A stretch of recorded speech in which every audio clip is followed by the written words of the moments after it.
Amendment by Honorable Chungwa. Honorable Tanui. Thank you, Chair. I want to support that amendment because of late, NHI board has been performing. We have not heard of late of any scandals. If there was latest scandals, we could get rid of them through this law. But currently things are very stable and looks like it's okay. So it's better to have them to be part of the transition. Thank you. Honorable Sadam.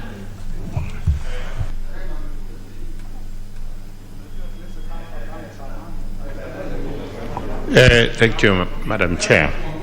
I'm of the same opinion, Madam Chair, that it's very important maybe for Parliament to realize that those who serve in these boards are also Kenyans of some background, Madam Chair. So waking up in the morning and just kicking them out, Chair, might not be very fair because you must have a reason why we are actually kicking them out. So I support the amendment from Honorable Njungwa. Thank you. I now go on to put the question that new clause 28A be now read a second time. Will as many as of that opinion say aye? Aye. Will as many as of a contrary opinion say nay? Nay. The ayes have it.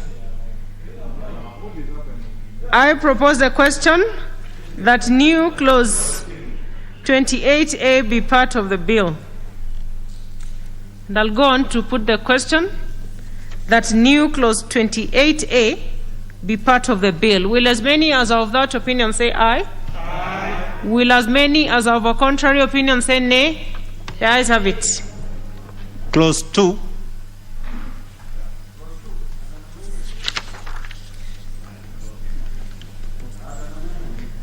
I propose the question.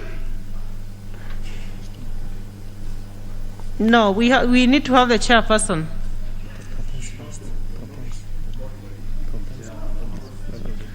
I propose the question that clause 2 be part of the bill. Let's have the chairperson to move. Thank you, Chair. I beg to move that the bill be amended by deleting clause 2 and inserting the following new clause in an amended form. That the National Hospital Insurance Fund Act, in this act referred to as Principal Act, is amended by deleting the long title and inserting the following new long title. An act of Parliament to provide for the establishment of the National Health Insurance Fund, to establish the National Health Insurance Fund Management Board, and provide for mechanism of contributions to and the payment of benefits out of the fund and for the connected purposes. Chair, I've just deleted the National Health Scheme because now with the UHC now, we'll just have the National Health Insurance Fund, everything under one. I move, Chair.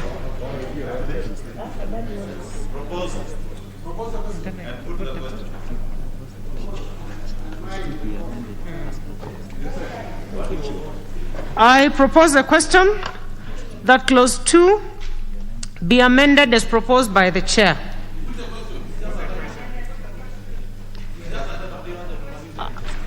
I put the question that clause 2 be amended as proposed by the chair.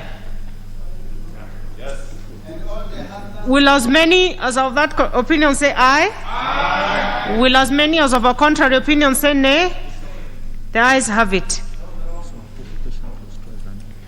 I go on to put the question that clause 2 as amended be part of the bill.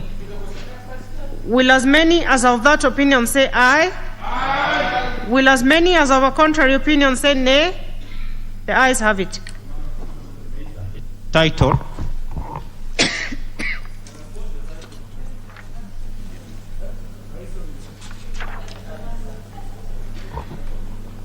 I propose the question that the title be part of the bill. I propose a question that the title be the title of the bill. I put the question, which is that the title be part of the bill. I beg your pardon, honorable members. I propose a question that the title be the title of the bill. Will as many as of that opinion say aye? Aye. Will as many as of a contrary opinion say nay? The ayes have it. Clause 1. Clause 1 is amended. Clause 1 is talking more. It has no amendments. No amendment. But no, because it's still talking of the hospital.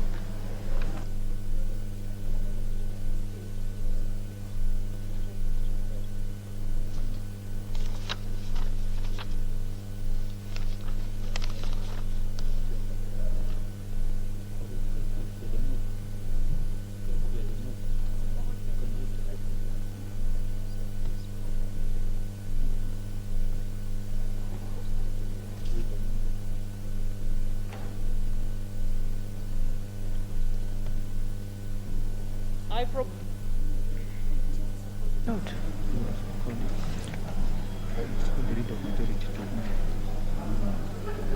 But I propose first.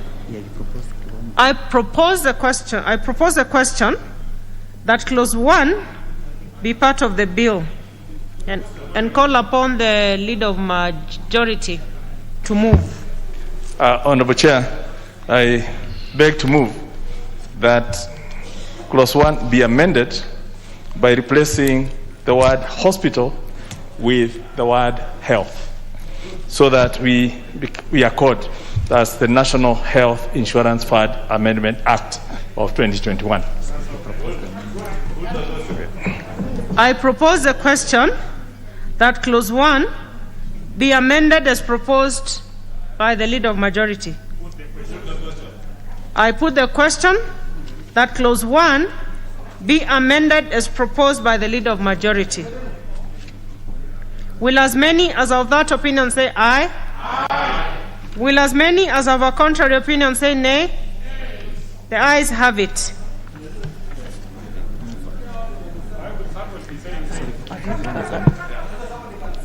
Order, members.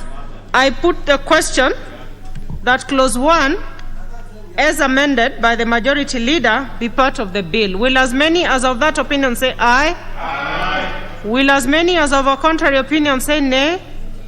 The ayes have it.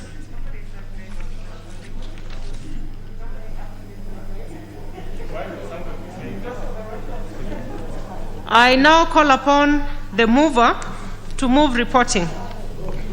Honorable Chairperson, I beg to move that the committee do report to the House its consideration of the National Hospital Insurance Fund Amendment Bill, National Assembly Bill number 21 of 2021, and its approval thereof with amendments.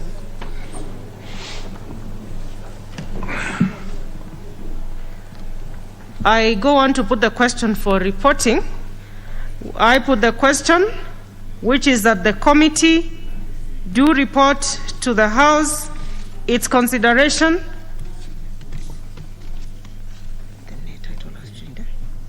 of the National Hospital Insurance Fund Amendment Bill, National Assembly Bill number 21 of 2021, and its approval thereof with amendments.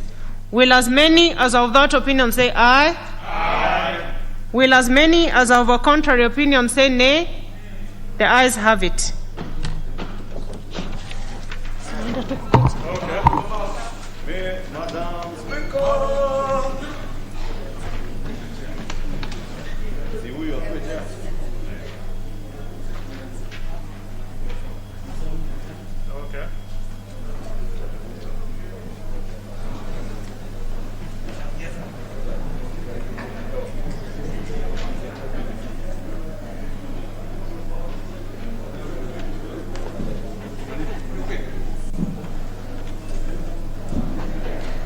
I now call upon the chairperson to report to the House.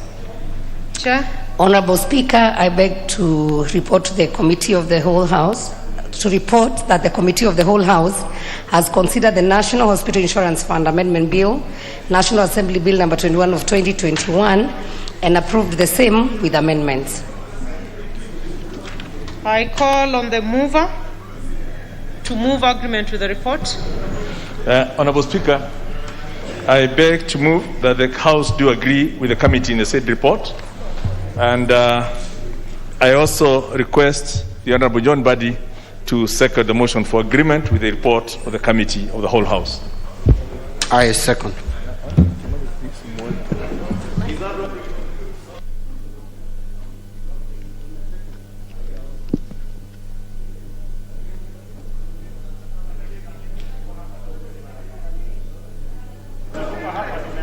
Order, members.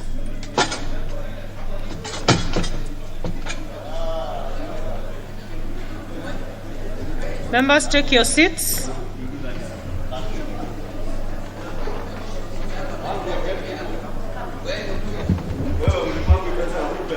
Order. Order, members. Honorable members, I propose a question, which is that the House do agree with the committee in the said report. Should I proceed to put the question?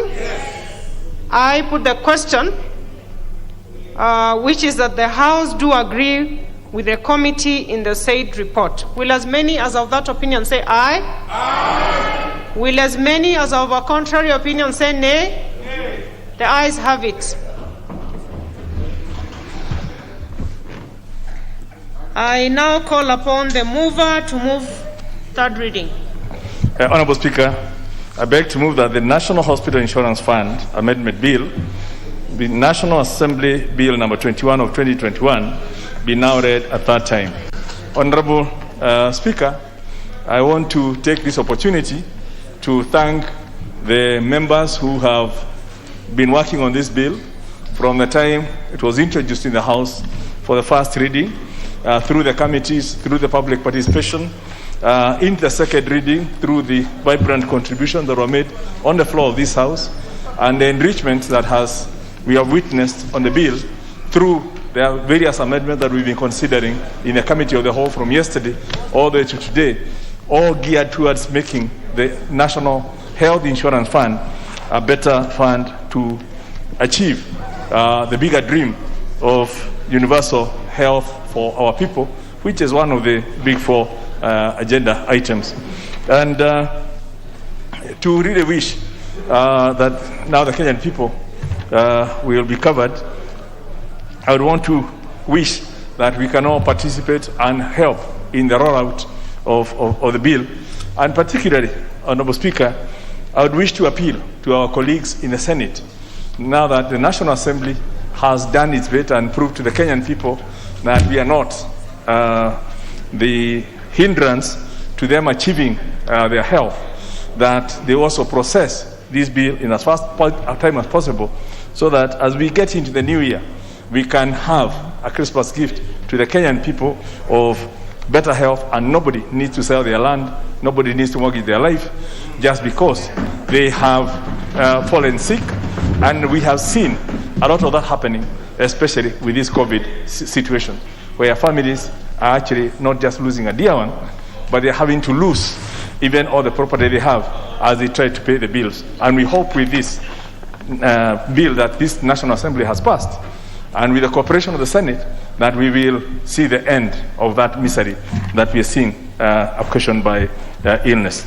With those remarks, I beg to second, and I beg to move, and to request the Honorable Kimani Ichung'wah to second. Thank you, Honorable Speaker, and wish also to take this opportunity to thank the Leader of Majority, who was the mover of this bill, Honorable Speaker, and also members for those who contributed in the second reading and those who have persevered since yesterday to sit here for the long hours that we sat yesterday afternoon up to evening, and of course including the very able chair and the vice chair of the Health Committee for their diligence in this bill, and members for their patience, Honorable Chair. And Chair, let me say, if you look around the House, you will notice very many of us, especially those of us who speak for and on behalf of the hustling Kenyans, and I want to agree with the Leader of Majority, that indeed, Honorable Speaker, to many of us that are representatives of the people, we bear the pain of our people. Honorable Chair, this bill is so important to the people of Kenya. It is not about what the media reported last night, that the House is making it compulsory for everybody. It is important to note that we have made provisos, especially for unemployed youth who have no source of income, to work with the NHIF board to be able to voluntarily offer contributions to the board and benefit from healthcare, Honorable Speaker. Let me also be quick to mention that under Article 43 of the Constitution, Honorable Chair, healthcare and the provision of healthcare is a social right that is guaranteed to each and every Kenyan, Honorable Chair. Honorable Speaker, sorry, it's just that we came from the third reading, my mind is still on Chair. Madam Speaker, this bill, therefore, is very important, not just to us as representatives of the people, but also as citizens and Kenyans, Honorable Speaker. It is indeed true what the Leader of Majority has said, that millions of Kenyans, pre and post the COVID pandemic, have lost property and their livelihoods as they sought to settle hospital bills. This bill, if actualized and operationalized, I want to join the Leader of Majority in appealing to the other House, the Senate, to quickly pass this bill and allow it to become operational as law to enable Kenyans access a social insurance scheme that will help them get affordable and universal health coverage, Honorable Speaker.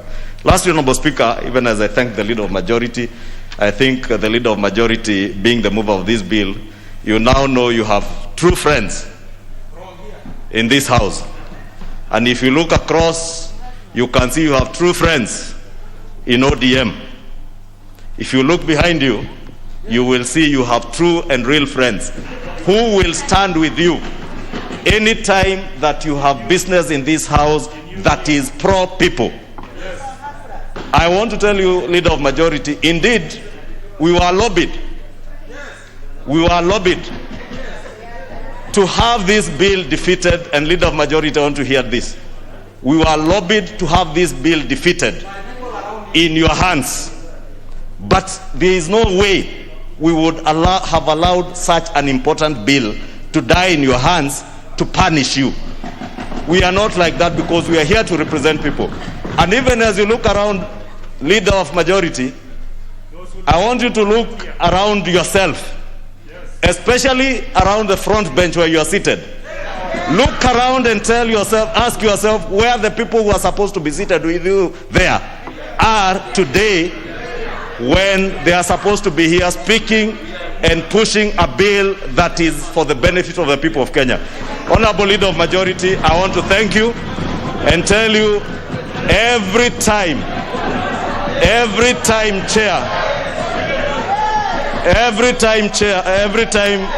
Madam Speaker, if the members consulting in loud tones could give me a chance to complete. I was telling the Leader of Majority, every time he has a bill or a motion that is pro-people, he can count on those of us who believe in standing for the people of Kenya, and those who will never use political expediency to punish people, Honorable Speaker. Thank you, and I beg to second. Order. Order, members.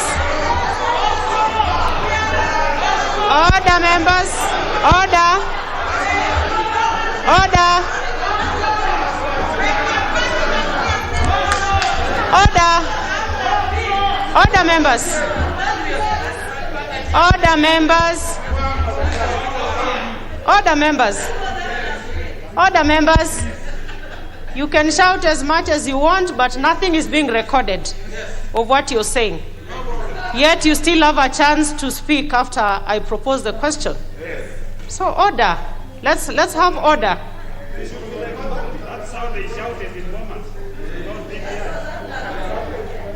Order, honorable members.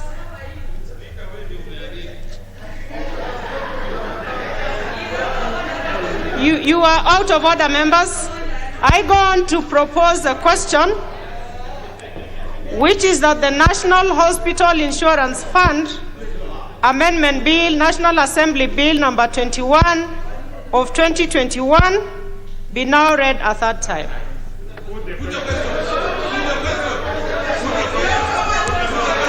Should I go on to put a question? Order. Order, members. Leader of minority. Go on, leader of minority. Thank you, Madam Speaker. Madam Speaker, allow me to take this opportunity to thank this House most sincerely for doing a job that I think is in the interest of this country. Madam Speaker, I want to thank the Leader of Majority.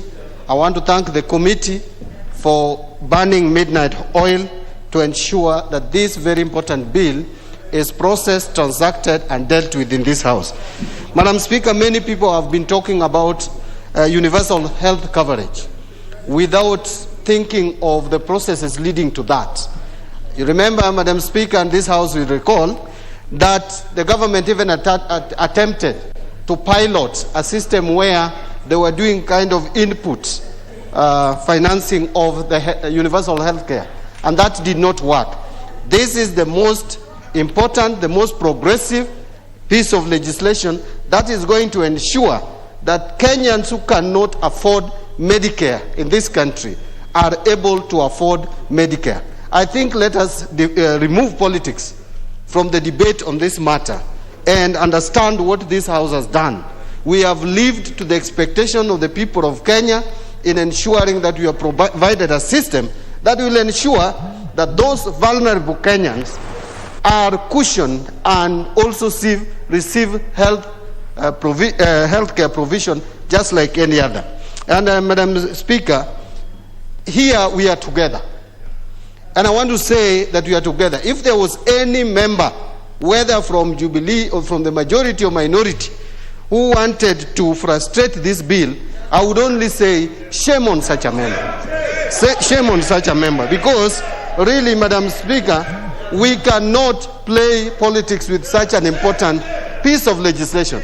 And I want to say, as I sit, that I chair Orange Democratic Movement Party, which is a social democratic party, which is concerned about the welfare of the downtrodden, which is concerned about the welfare of those Kenyans who are not able to stand on their feet economically to be able to afford Medicare. All of us in this House, Madam Speaker, all of us in this House have been contributing towards medication of our constituents. With this bill, if it is assented to, that burden will be reduced. It will not be eliminated.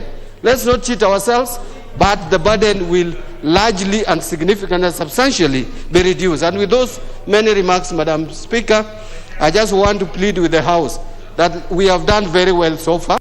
Let us reduce unnecessary motions and pass this bill and have it assented to by the President. I support. Honorable Sabina. Put the question. Thank you. Thank you, Chair. Honorable Sabina, just a minute. Members, we are on third reading, so it's not the same as second reading. So you must be very brief. Brief and to the point. We are not revisiting the debate of second reading. Thank you, Chair. Mine is just to thank the entire House, Madam Chair, and especially the members who are here until late yesterday night and who are also committed to come today.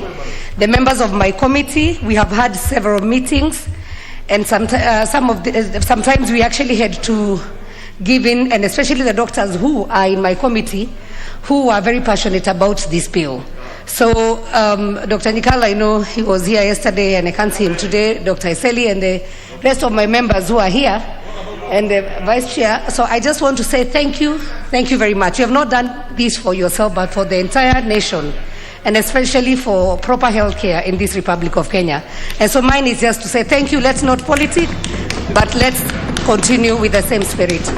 Thank you. Honorable Millie. Yes, Honorable Sankok. Yes. What's out of order? I rise on a point of order 95. That reading from the mood of the House, we are all saying the same. So I want Honorable Speaker, you put the question. Yes. No, I request you to put the question so that we can make a determination as a House. Out of order, members. You're out of order, Honorable Sankok. Members, we are on third reading. We are on third reading, honorable members. Thank you, Chair. I was just earlier, I just wanted to raise a concern that at this stage it's not a debate. So I was just concerned that there are members who don't seem to be aware of that. But I want to just thank the honorable members for their excellent work. I want to thank the Chair, Honorable Sabina Chege, for bringing this bill that thinks very much about the poor and downtrodden of the community. And I want to thank the other members who have brought amendments, including the Honorable John Madi, Honorable Gladys Wanga, Honorable Ichungwa, Honorable Koske, who had come with a new hairstyle. Chair, and Honorable KJ, my good friend. Chair, you notice on this one I did not bring amendments. I had my own amendments, but when I saw the members had brought a in. But they are very good, and if members can continue in this spirit, that even when we are divided politically, we can push a common agenda, because you saw I even moved amendments by my own countrywoman, Chair, even though we have different political leanings. Thank you, Chair. So, honorable members, can I go on to put a question? Order. Order, members. Honorable members, I go on to put the question for third reading, which is that the National Hospital Insurance Fund Amendment Bill, National Assembly Bill number 21 of 2021, be now read a third time. Will as many as of that opinion say aye? Aye. Will as many as of a contrary opinion say nay? The ayes have it.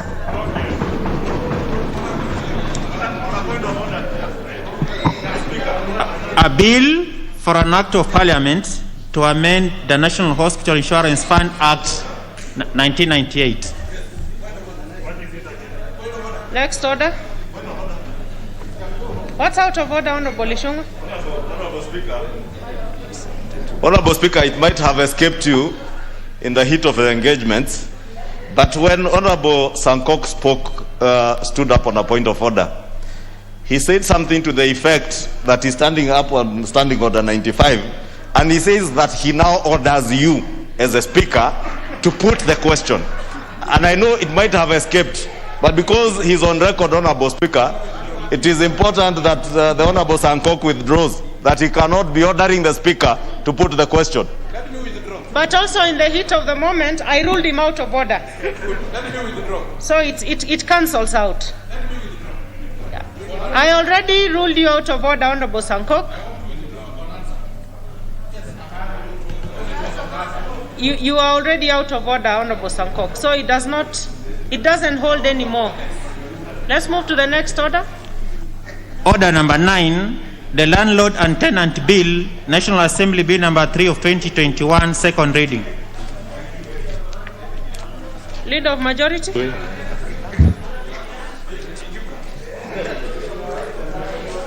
Honorable Speaker, I beg to move that the Landlord and Tenant National Assembly Bill number 3 of 2021 be read a second time. Honorable Speaker, this bill seeks to consolidate several laws that relate to the renting of premises for both business and well as residential, again geared or driven by the need to balance the interests of landlords as well as tenants. And Honorable Speaker, members will know there are three main pieces of legislation that regulate the relationship between landlords and tenants, and which include the Rent Restriction Act, Chapter 296 of the laws of Kenya, the Distress for Rent Act, which is Cap 293 of the laws of Kenya, and the Landlord and Tenant Shops, Hotels and Catering Establishments Act, which is Cap 301 of the laws of Kenya. And each of these targets different segments. So you have the business premises being sorted out from one end, then the Rent Restriction Act, which takes care of people at the lower levels, and then the distress